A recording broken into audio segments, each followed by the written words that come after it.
Now we'll look at overriding methods. So a method in our superclass, rectangle, we could have the same method with the same signature in the square class, which is a subclass, and that will override the superclass method.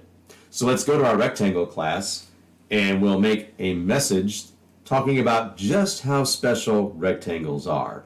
So here's a method called getMessage that says that all rectangles are equally special. I guess that went a little fast, but it said all rectangles are equally special. So any message you want there. Of course, squares are rectangles too. So we're going to have rectangle 1 say something about rectangle1.getMessage. And square 1 will get a message from square 1. And it should be the same message. Right now, they're both referring to the getMessage method in the rectangle class. All rectangles are equally special. However, the squares may feel they're just a little more special because all their sides are the same length.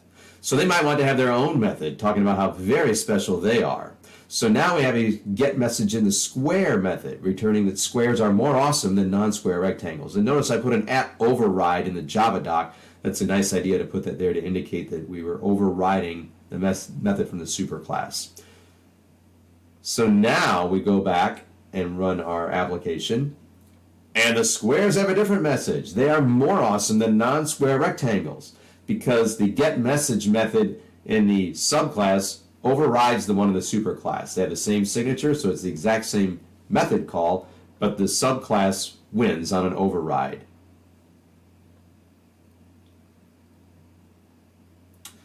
But maybe you need to still call that superclass method. Well, we can do it here in the square class with super.getMessage. That refers to the getMessage method in the superclass, which is rectangle. So we can still get that all rectangles are equally special to show up here when they say, but if you ask a rectangle. So by using super dot, we can refer to the method in the superclass instead of the one that we overrode in our square class, the subclass. So again, we have the two methods with the exact same signatures, but in the square class, it overrides the rectangle class. We can still access it by going super.getMessage in the square class. That will send it up to the superclass to get that method. Now, I've got an issue with the ability for squares to set length and set width, because we could potentially set a length and width that are not equal, and that would not make it a square. But we can get away with this right now. So we can set the length to, I set mine to 10 and the width to 9.5. And if I copy and paste a bunch of this stuff from up here, and you can see the last time I changed the side, it was 4.5. So I'll copy and paste this and check out what's going on with square 1. And we got some problems. It's actually letting us create a non-square square. And it still says the side is 4.5 and the length is 10 and the width is 9.5. Got some problems. So we're going to use another access modifier up here. Instead of public or private, another thing that's available, we got to be careful, is protected. The subclass will now have access to this field. We'll use it for width also. Also, anything else in the package will have access to it, which of course you see over on the left in the Package Explorer. So now we have direct access to the field's length and width in the subclass of square. We can use this now as we are going to override the set length and set width methods. So head back down here in square and do set length. We'll send it a double SD, and we'll change the length to equal SD and the width to equal SD. Remember, we can now access those now because they are protected, and side is also going to be SD. Now, anything outside of the package does not have access to this, but anything inside the package and anything in the subclass does have access to these fields. And again, I'll put @override. Got to also do this for the width, because the length and the width always have to be the same inside the square.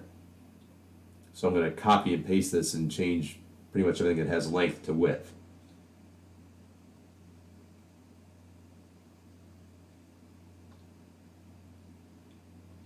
And I should probably say in the Java doc, this is the new width and the new length of this side.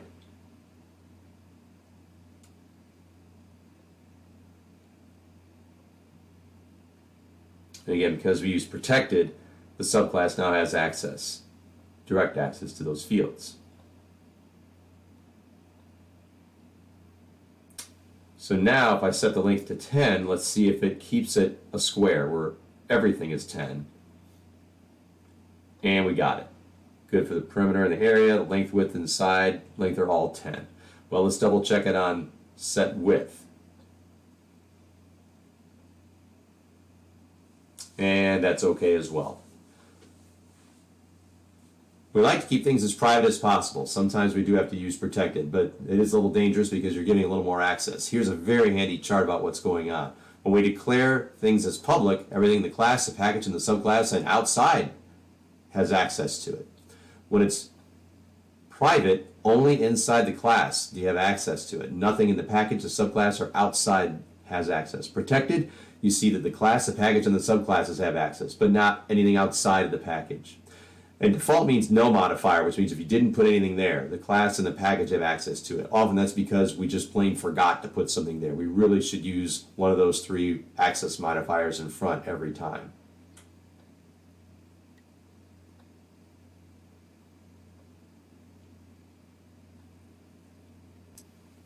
Now maybe you're going to have a method in a superclass that you don't want anybody to override it in a subclass.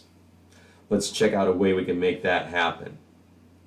So I'll come back down here in my rectangle class, which is the superclass, and I'll have another simple string message. I'll call it get hooray. We'll be cheering for our shapes here, and we're simply going to return hooray for rectangles.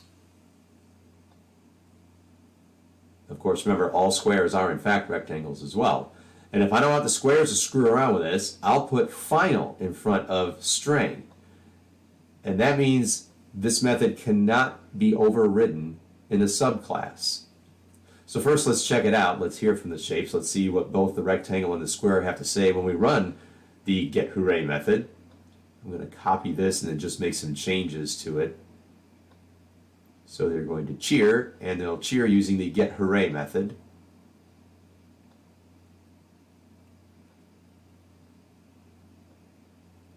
And they should both be pumped up about rectangles. They are. Once again, the squares might get an attitude and say, you know what, we should override this ourselves. We'll make our own get hooray method because we are extra special. We should get extra cheers. So they try to do it.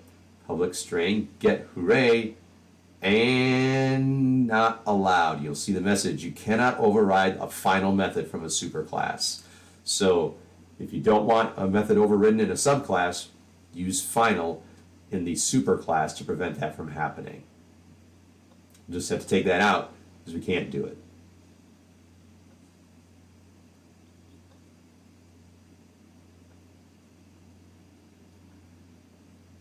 All right, let's make another class.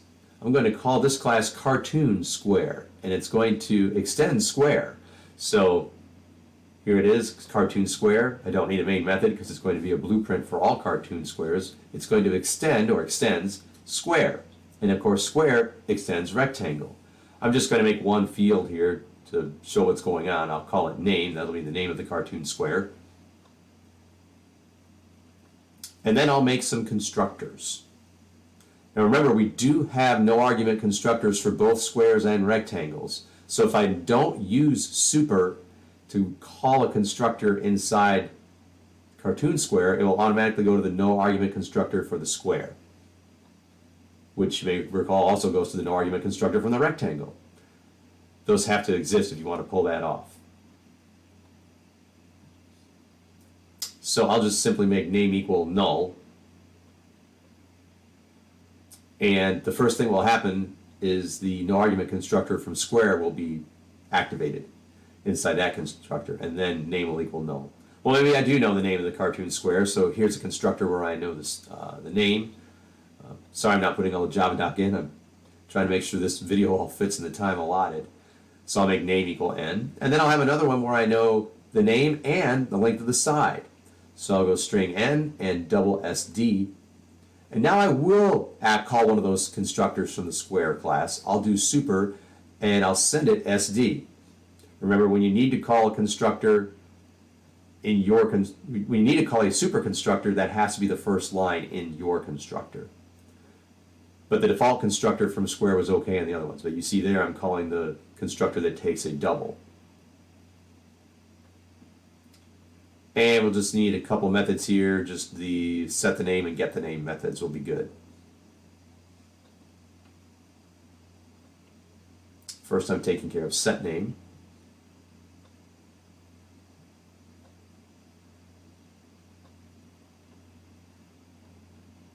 And then we will deal with get name.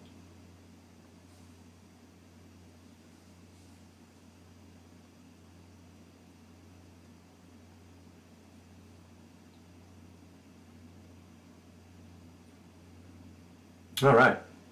Well, now we'll head back to our application and instantiate a cartoon square. Well, who's a square in a cartoon? Well, of course, there's an obvious choice. So I'll make c square 1 equal a new cartoon square, and I'll use that constructor with a string and a double, and I'll put in SpongeBob. And for a side, I don't know, just make up a number. I'll put in 7.5.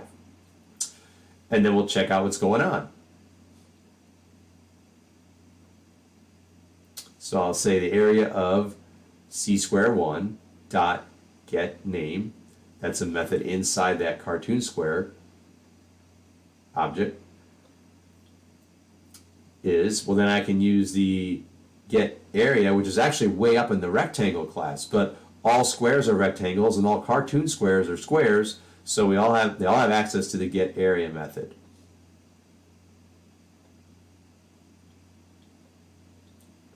Everybody below is inheriting from above. There it is. The area of SpongeBob is 56.25. Try another one real quick. C square 1 dot get name. Forgot to put the parentheses there. Cheers. And we'll do square 1 dot get hooray, which is also way back up in the rectangle class. But all squares have access to that, and all cartoon squares have access to squares. So it all works out. So we see this chain of inheritance that I've diagrammed here. Cartoon squares inherit from squares, which inherit from rectangles. The rectangle is a superclass above square, and square is a superclass above cartoon square. Square is a subclass of rectangle, and cartoon square is a subclass of square, and also down the chain from rectangle.